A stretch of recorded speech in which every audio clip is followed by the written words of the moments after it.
Hey all, Steve from GuitarNiche. Why does the G string in particular causes so much grief when it comes to tuning?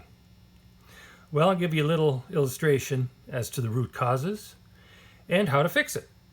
Okay, at least point you in the right direction. So this is my trusty old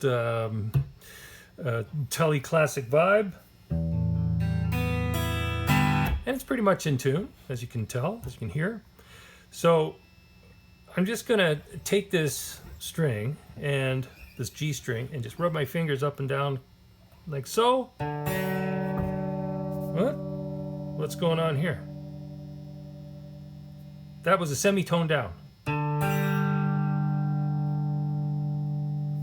Eventually that will get back into standard tuning or normal tuning, back to where it was. That was a huge dip in frequency and in just tone. So to do that again, full semitone. You can hear it coming up.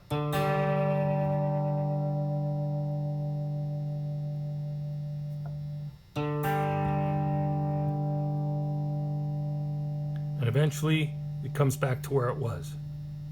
This is I'm exaggerating here, but it's the heat from your hands and your body, etc., influencing the pitch of not just the G string, but the entire instrument. When the instrument is set up properly, that is, everything is working as it should, the whole instrument might move a fractional bit either way, but it will always be in tune. You might not notice it in the context of just general playing or in a band situation. It could be just a few cents, but it's going to be in tune. And the culprit typically is this guy right here, or string trees, or how your strings are attached. Okay, these are all critical elements, but primarily it's this guy right here.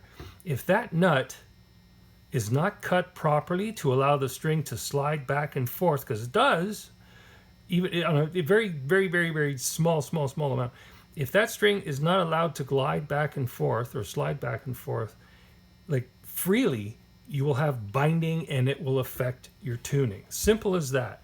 Now on Gibson style instruments, we have this flare action here where the strings go out like so. A properly cut nut will address that, and your pressure point will be as far towards the leading edge as possible. And that combined with proper string insulation will eliminate 90% plus of your tuning issues. Simple as that. Okay? Anyway, let's do this one more time. Sounds great. And if I just give that a little bit of heat. Come on, you can do it. And there you go.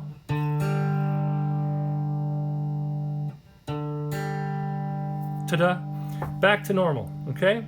So, now you know. And as a side issue or whatever, your other strings are just as susceptible to this, but to lesser degrees, because they're just not the same sort of mass as the G string, which is a thick, plain string. All the garbage is going to be most evident with this G string. And now you have it. Now you know. Now you know what you can do to keep things as trouble-free as possible. Very little to do with the bridge. It's the nut. It's the tuners. Keep your string trees and the nut and all these parts here.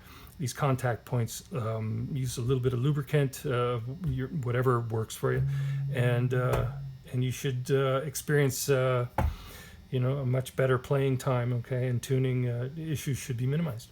Anyway, I hope you enjoyed that. Thanks a lot. Till next time.